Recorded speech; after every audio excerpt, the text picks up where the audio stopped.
रविवार की तरह आज भी पूर्वा को सुबह जल्दी विपिन के घर पहुंचना था, पर तैयार होते होते देर हो गई। एक तो सुबह नौकरानी ही देर से आई, उससे सारा काम करवाया, तैयार हुई तो घड़ी 9 बजा रही थी। फिर सड़क पर सवारी के इंतजार में आधा घंटा निकल गया। विपिन ने 8 बजे आने को कहा था। पिछले कुछ रविवार से यह एक नियम सा बन गया था। पूर्वा छुट्टी का पूरा दिन विपिन के यहाँ गुजारती। विपिन अपनी 7 वर्षीय बेटी को भी हॉस्टल से ले आते, फिर खाना वगैरह बनता, शाम को कहीं बाहर घूमने चले जाते और फिर शाम तक वो घर लौटती। बस कुछ दिनों की बात है पूर्वा, शादी होते ही हम सोना को घर ले आएंगे। अभी इसकी उम्र हॉस्टल में रहने की थोड़ी ही है। वह तो मेरी मजबूरी थी, उसे अकेली नौकर के पास भी तो नहीं छोड़ा जा सकता, इसलिए हॉस्टल में डाल आया। अब विपिन की गहरी आंखों में ढेर सारे सपने लहराने लगे थे और पूर्वा को भी लगता कि वह भी उन्हीं सपनों में डूबने उतराने लगी है। विपिन से शादी, उसके साथ घर बसाना, बस हर वक्त इन्हीं ख्वाबों को बुनती रहती वह और एक सुखद एहसास उसे चारों तरफ से घेरने लगता। 8-10 महीने पहले जब उसने यह ऑफिस ज्वाइन किया था तब उसने कहाँ सोचा था कि एक दिन वो इसी ऑफिस के बॉस के इतने करीब आ जाएगी। यूं भी वह प्रारंभ से ही अंतर्मुखी और अपने आप में ही खोई रहने वाली लड़की रही थी। बचपन से ही घर में माता पिता को छोटी छोटी बातों पर झगड़ते देखा था। पिता का गुस्सैल स्वभाव, माँ की चिड़चिड़ाहट, जैसे तैसे बड़ी बहन का विवाह हुआ तो उसका भी वैवाहिक जीवन अधिक सुखद नहीं रहा। इतने लेन देन के बाद भी ससुराल पक्ष की नित नई मांग बनी ही रही। फिर लंबी बीमारी के बाद पिता का निधन हो गया और उसे यहाँ मीलों दूर आकर नौकरी करनी पड़ी। पूर्वा माँ को भी यहीं लाना चाहती थी, पर वे जिद करके अब तक मामा के पास ही रह रही थीं। यहाँ भी आकर तब कितना अजीब लगा था। नया शहर, नई नौकरी, नया माहौल, सभी कुछ अजनबी था। चुपचाप वह अपने कार्य में लीन रहती। कहने को तो वो विपिन की सेक्रेटरी थी, पर फिर भी जहाँ तक हो वो उससे कम ही बोलती थी। पता नहीं इस दुबली पतली सांवली सी लड़की पूर्वा में विपिन को क्या दिखा था कि अक्सर उसके मुंह से उसके लिए प्रशंसा के बोल फूट पड़ते। पूर्वा, तुम बहुत इंटेलिजेंट हो, बहुत जल्दी तरक्की कर सकती हो, बस थोड़ा और ध्यान दो। वो अपनी बड़ी बड़ी झुकी पलकें उठाकर उसकी तरफ देखने लगती। पहली ही नज़र में उसे विपिन और पुरुषों से कुछ भिन्न लगा था। शांत, गंभीर, बहुत कम बोलने वाला। फिर भी धीरे धीरे उसने अपने बारे में सब कुछ बता दिया था। कैसे उसका अपनी पत्नी प्रीति से तलाक हुआ। व्यवसायी परिवार की धनी लड़की प्रीति विपिन की नौकरी से संतुष्ट नहीं थी। वह चाहती थी कि विपिन भी उसके भाइयों के साथ फैक्ट्री लगाए या कोई और व्यवसाय प्रारंभ करे। नौकरी की सीमित तनख्वाह से क्या होता है, यही उसके आए दिन के तर्क होते, पर विपिन इसके लिए तैयार न था। सोनाली के जन्म के बाद तो ये झगड़े और भी बढ़ गए और नतीजा हुआ तलाक। अब प्रीति अपने भाइयों के साथ रह रही है, सोनाली हॉस्टल में और विपिन। जब पूर्वा ने मां को विपिन के बारे में बताया तो वे कितनी नाराज हुई थीं। एक तलाकशुदा व्यक्ति से शादी के पक्ष में वे बिल्कुल नहीं थीं, पर जब यहाँ आकर विपिन से मिली तो उनकी राय ही बदल गई। अब तो सब कुछ तय हो गया है। अगले ही महीने साधारण तरीके से विवाह संपन्न होगा। गिने चुने रिश्तेदार ही उसमें शामिल होंगे और शादी के बाद वह नौकरी छोड़ देगी। नौकरी के लिए वो उत्सुक थी भी नहीं। अब तक तो मन लगाने के लिए कुछ करना था, इसलिए कर रही थी, पर अब उसकी जरूरत भी नहीं रह गई थी। जब से विपिन से रिश्ता तय हुआ है, उसने ऑफिस भी बदल दिया।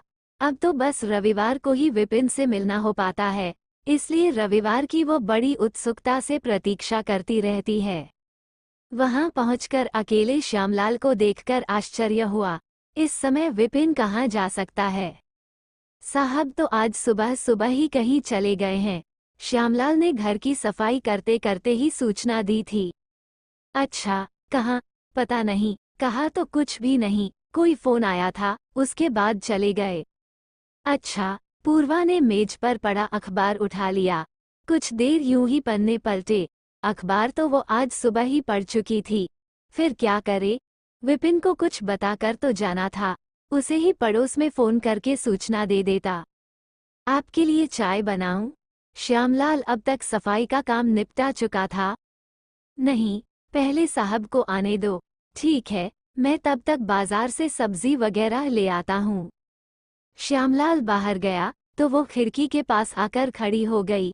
तभी दूर से स्कूटर पर विपिन आता हुआ दिखाई दिया। अरे, तुम कब आए? अंदर आते ही उसका स्वर गूंजा था। काफी देर हो गई, कहाँ चले गए थे? आज सोना को लेने नहीं चलना है क्या? हाँ, सोना के पास ही गया था। विपिन सामने पड़ी कुर्सी पर बैठ गया। कुछ देर वो चुप रहा। पूर्वा भी समझ नहीं पा रही थी कि क्या कहे। तो फिर सोना आई नहीं आज? कुछ देर बाद प्रश्न को आधा दिमाग में। हाँ, आज प्रीति के साथ चली गई है। असल में सुबह ही प्रीति का फोन आ गया था। आजकल यहाँ अपनी मौसी के यहाँ आई हुई है। सोना से मिलना चाहती थी, इसलिए उसने कहा अच्छा हो, मैं भी साथ चलूं, इसलिए जाना पड़ा।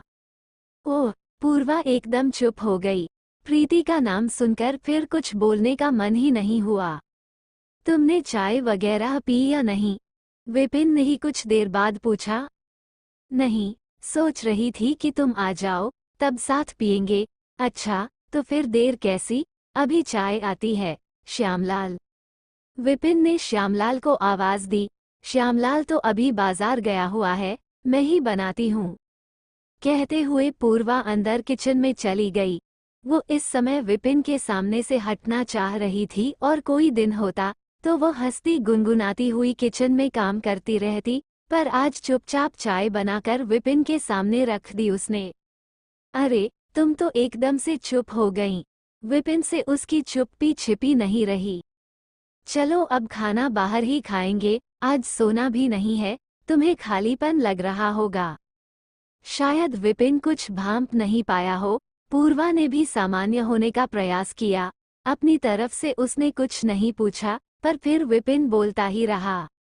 असल में प्रीति बहुत दिनों से सोना से मिली नहीं थी।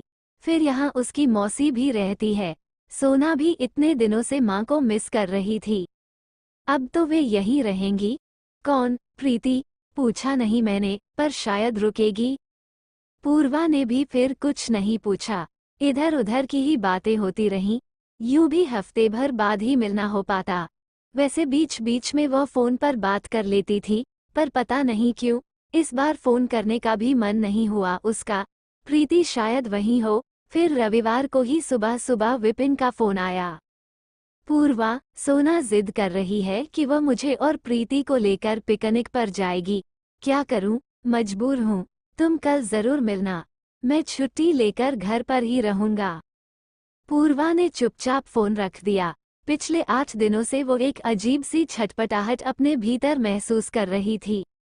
क्या विपिन अब उससे छिन जाएगा? अब इस मोड़ पर, जबकि वह बिना उसके जीने की कल्पना भी नहीं कर पा रही थी। यूं विपिन पिछली बार भी पूरे अपनत्व से मिला था, पर पता नहीं क्यों उसे लगता है कि वह कुछ दरक सा गया है। क्या करे वह? रविवार का पूरा दिन कितने अरसे बाद उसने अकेले ही बिताया था। सोमवार को भी छुट्टी लेने का मन नहीं हुआ उसका, पर विपिन से कह चुकी थी, इसलिए जाना था। ठीक है, बच्ची है, फिर उसका भी मन होता है माँ के साथ। शब्द फिर जुबान पर आते आते रुक गए थे। उधर विपिन के मुंह से भी निकल ही गया था, प्रीति में इतना बदलाव आ जाएगा, मैं तो सोच भी नहीं सकता था।